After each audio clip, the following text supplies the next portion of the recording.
फिर व्यासपीठ बनाए। व्यासपीठ का मुख किधर करें? तो लिखा है उदंग मुखो भवेत वक्ता श्रोता प्राग्वदनस्तथा त्युत्क्रम पादयेर्जेयो विरोधो नास्ति कश्चन। उदंग मुखोद भवेत वक्ता, अगर हो सके तो वक्ता का मुख उदंग मुख हो, यानी उत्तर की ओर करें, और श्रोता कहां करें? बोले पूरब की ओर। श्रोता देखे पूरब की ओर, और वक्ता का मुख हो उत्तर की। अगर ऐसा ना हो तो श्रोताओं को वक्ता के सन्मुख ही बैठना चाहिए। अथवा सन्मुखे वक्तु श्रोत्रेण मनना स्मृतम। अथवा सन्मुखे वक्तु, श्रोताओं को तो वक्ता के सन्मुख ही होना। देखो भगवान शिवजी जब कथा सुनाते थे ना, किसको? मां सती को।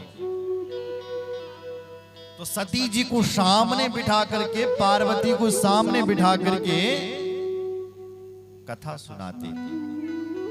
बोले जैसे, तो वक्ता को चाहिए कि श्रोताओं को सन्मुख ही बिठाएं। बोलो शंकर भगवान की जय। हर हर महादेव। व्यास जी के लिए नियम है,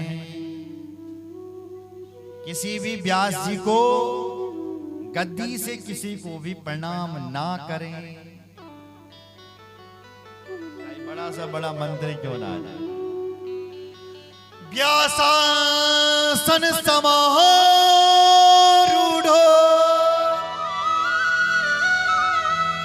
यदा पौराणिको द्विजा असमाप्तो प्रसंगस्य नमस्कुर्यान कस्यचित्। व्यासासन समारूढ़ो, जो वक्ता व्यास गद्दी पर बैठा हो उस वक्ता को चाहिए ताकि उसके पिताजी भी क्यों ना आ जाए, दादा भी क्यों ना आ जाए, नमस्कुर्यान कस्य, किसी को नमस्कार ना करे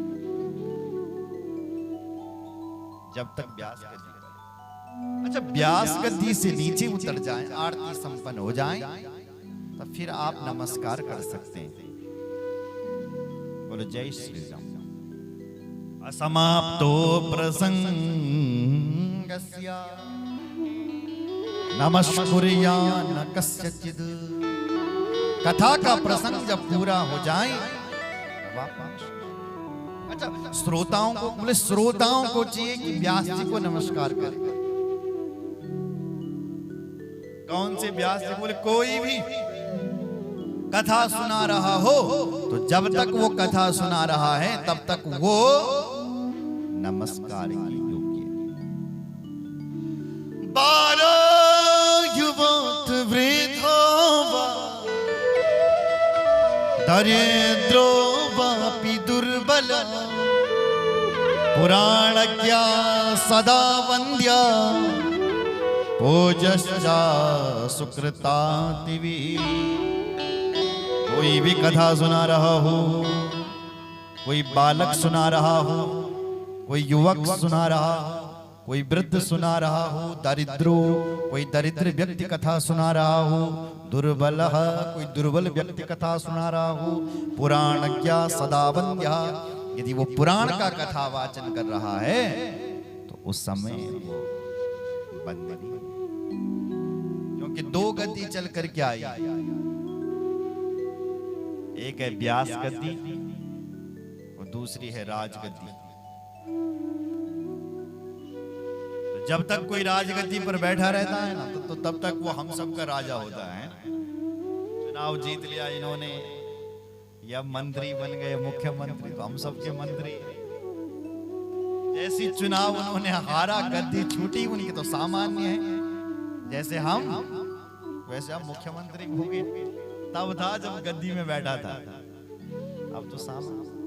उसी प्रकार जब तक कोई व्यास जी व्यास गद्दी पर बैठे हैं तब तक वो शुक स्वरूप है, वेद व्यास स्वरूप है। लेकिन जब गद्दी से नीचे उतर जाए तब किसी का बेटा है, किसी का भतीजा है, किसी का अपना है, किसी का दुश्मन है। जब तक व्यास गद्दी पर है तब तक वेद व्यास। बोलो जय श्री राम। अगर हो सके तो गुरु मंत्र लेकर के ही कथा सुने। जो लोग गुरु मंत्र के साथ साथ कथा सुनते हैं उनको ज्यादा पुण्य मिलता है। उसके बाद कथा में कोई विघ्न बाधा उत्पन्न ना हो, इसके लिए एक आचार्य को नियुक्त करें। कथा विघ्न विनाशार्थम गणनाथम पर पूजये कथाधीशं च देवी भक्त्या पुस्तकं च विशेषता। कथा विघ्न विनाशार्थम, कथा में कोई विघ्न बाधा उत्पन्न ना हो, इसलिए गणनाथम पर पूजये, इसलिए गणेश आदि देवताओं का पूजन। कथा में कोई विघ्न बाधा उत्पन्न ना हो, कथाधीशम, कथा की जो धीश है मां भगवती, उसका पूजन करें। और आगे पुस्तकम चा विशेषतः, जो देवी भागवत की पुस्तक है उसकी विशेष करके पूजा करें, उसको विशेष करके मत्था टेके। जो लोग बिना मत्था टेके हुए कथा सुनते हैं ना, लिखा है उनके लिए वो दरिद्र हो जाते हैं। इसलिए अन्य जगह मत्था टेकना चाहिए, देवी भागवत में जरूर मत्था टेक। पुस्तक में मत्था टेका हुआ पुण्य फल देता है, इसलिए पुस्तकम चा विशेषता, पुस्तक की पूजा देवी भागवत विशेष। भक्तों को तो फल मिलता है, लेकिन जो अभक्त हैं उनको इस कथा का फल नहीं मिलता। अभक्ता ये कथा पुण्य शृण्वन्ति नराधमा तेषां शृण्वजं नास्ति फलम दुःखम भवे भवे। जो अभक्त हैं, जो भक्त नहीं है, जो अभक्त हैं यानी जो नाटक करते हैं केवल भक्ति का, आया की का नाटक कथा सुन कथा सुन आया, ऐसे जो अभक्त हैं जिनकी श्रद्धा नहीं है, जो बिना श्रद्धा का बैठा हुआ कथा सुनने के लिए, वो जब कथा सुनते हैं तो ये वो इस कथा से कहते हैं दरिद्र हो जाते हैं। इसलिए भक्त बन करके कथा सुननी चाहिए माँ की, अभक्त बन करके, नास्तिक बन करके। बोलो जय श्री राम। भक्त बन करके सुनोगे तो धनवान हो जाओगे, पुण्यात्मा बन जाओगे। और नास्तिक बन करके सुनोगे तो कहते हैं अधम हो जाओगे। कलेश जन्म जन्मांतरों तक कलेश भोगता है। जो भक्त बन करके सुनता है उसके कलेश हमेशा हमेशा के लिए दूर हो जाते हैं। बोल शंकर भगवान की जय। वक्तो समामना रूढ़ा ये शृण्वन्ति कथामिमां गुरुतल्पम समम पापम प्राप्यते नारके सदा। वक्तु समान नारूढ़, वक्ता के समान अपना आसन ना लगाएंगे, थोड़ा नीचे लगाएंगे। बोलो जय श्री। जो वक्ता से भी ऊंचे आसन में कथा सुनता है, गुरु तल्प समम पापम प्राप्यते नारके सदा, ऐसा जीव जन्म जन्मांतरों तक नरक में वास करता है। इसलिए ऊंचे आसन पर नहीं, नीचे आसन पर कथा सुनो। बोलो जय श्री राम। और कथा सुनने के बाद वक्ता की निंदा भी ना करें। ये निंदन्ति च वक्तारम्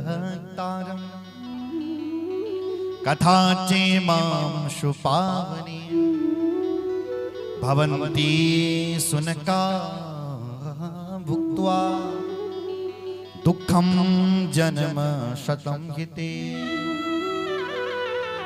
ये निंदन्ति च वक्तारम्, जो लोग कथा वक्ता की निंदा करते हैं, जो लोग कथा की निंदा करते हैं, भवन्ति सुनका भुक्त्वा दुःखं जन्म शतम्, 100 वर्षों तक नरक में दुख पाते हैं। इसलिए वक्ता की निंदा ना करें। जो लोग कथा में विघ्न बाधा डालते हैं, ऐसे भी कुछ खल होते हैं, इस कथा में विघ्न कैसे आएगा? ऐसे जो सोचते हैं और जो विघ्न डालते हैं, ऐसे भी जो दुष्ट होते हैं वो अगले जन्म में सूअर बन जाते हैं और नरक में जाकर के कठिन कष्ट पाते। कथायां कीर्त्यमानायां विघ्नं कुर्वन्ति ये खला कोटि शब्दं नरकान् भुक्त्वा भवन्ति ग्राम शूकरा। कथायां कीर्त्यमानायां विघ्नं कुर्वन्ति ये खला, जो खल विघ्न बाधा उत्पन्न करता है वह खल भी कई जन्मों तक नरक में कष्ट पाता है। बोलो जय श्री राम। इसलिए कथा में विघ्न नहीं डालें और नहीं करना चाहिए। भक्त बन करके कथा श्रवण करनी चाहिए। बोलो जय श्री राम। व्यास जी का पूजन करें। शुकरूप प्रबोधज्ञा सर्वशास्त्र विशारदा एतत् कथा प्रकाशेन मदज्ञानं विनाशय। इस रूप से आप शुक पूजन करें। बोलो जय श्री राम। इसके साथ साथ 5 ब्राह्मणों का वर्ण करें। वर्णम पंच विप्राणां कार्यं वेकस्य भक्तितः नवान मंत्र जप कुरु जप कार्यश्च तै सदा। 5 ब्राह्मणों का वर्ण करें जो मां भगवती के नवान मंत्र का जप करते रहे, जो दुर्गा सप्तशती का जप करते। ये तो हो गए ब्राह्मणों के लिए नियम, व्यास जी के लिए नियम। अब आते हैं जजमान पर। जजमान के क्या नियम है? बोले जजमान को चाहिए कि निराहार रह करके कथा सुनो, कुछ खाओ पियो मत, आराम से बिना खाए कथा सुनो तो पुण्य ज्यादा मिलेगा। बोले हम नहीं रह सकते हैं, हमें तो खाना पड़ेगा थोड़ा सा। बोले खाना बहुत जरूरी है। तो घृतपानम पयःपानम कृत्वा शृणुयात् सुखम, घी पी करके कथा सुनो। तब बोले कि घी पीने के लिए तो डॉक्टर मना करते हैं, तो दूध का पान करोगे, दूध पी करके कथा सुनो। बोले हम तो नहीं रह सकते दूध पी करके। फिर लिखा है कि फलाहारेण वा भव्यामेव भुक्तम न वा हि तद। फलाहार करके आप कथा सुन सकते। बोले हम तो फलाहार करके भी नहीं सुन सकते। बोले तो कोई बात नहीं, फलाहार करके कथा सुन। आराम से रोटी सब्जी दाल भात खा करके आओ और टन होकर के बिल्कुल आराम से कथा सुनो। बोलो जय श्री राम। भोजनम तो वरम मन्नी कथा श्रवण कारकम नोपवास वरा प्रोक्त कथा विघ्न करो यदि। उपवास रखने से यदि कोई विघ्न बाधा आती है, अगर तुम व्रत रखते तो उपवास रखने की जरूरत नहीं है। आराम से खाओ, पेट पे हाथ घुमाओ और फिर चलो। बोलो जय श्री राम। फिर कथा को सुनो, ध्यान रहो। जब तक तुम कथा सुन रहे हो तब तक कुछ चीजें मत खाओ। क्या नहीं खाएं? बोले गलिष्ठम दुदलम दग्धम निष्पावाश्च मशूरिकाम भावदृष्टम पर्युषितम दग्ध्वा नित्यम कथावृति। कथावृति को चाहिए या कथा में बैठे हुए यजमान को चाहिए कि व्रत नहीं रख सकता कोई बात नहीं, पर गलिष्ठम गला हुआ अन्न न खाए। भात जल गया है तो उसको मत खाओ, दाल जल गई है तो उसको भी मत खाओ, जला हुआ अन्न नहीं खाना चाहिए। सेम, मशहूर और बासी अन्न भी नहीं खाना चाहिए। बासी बात का त्याग करें, बासी रोटियों का भी त्याग करें जब तक आप कथा में बैठे। या आपके घर में, अपने घर में जब पूजा पाठ करते हो तब भी नहीं खाना चाहिए। बोलो जय श्री। और क्या ना खाएं? और वार्तकम चा कदलिम चा चिड़चिड़ा मूलकम तथा कुष्मांडम नारिकेलम चा मूल दग्ध्वा कथावृति। कथावृति को चाहिए कि वार्तकम यानी बैंगन, कदली यानी तरबूज, कलिंदम तरबूज, चिड़चिड़ा हो सके तो मूली, कोहड़ा, इस चीज का त्याग कर देना चाहिए। बोलो जय श्री राम। और क्या ना खाएं भैया? बोले पलांडुम लसुनम हिंगम गिरिजरम मादकम हि तत् वस्तुन्यामिष संज्ञानी वर्जयेत्या कथावृति। पलांडुम प्याज नहीं खाना चाहिए, लशुनम लहसुन नहीं खानी चाहिए, हिंगम हिंग नहीं, गिरिजरम गाजर नहीं, मादकम कुछ फल होता होगा उसको भी नहीं, आमिष इन फलों का, इन चीजों का त्याग कर देना चाहिए। बोलो जय श्री राम। और क्या ना करें? और क्या करें? बोले सत्यम शौचम दया मौनम मार्जवम विनयम तथा औदार्यम मनसस्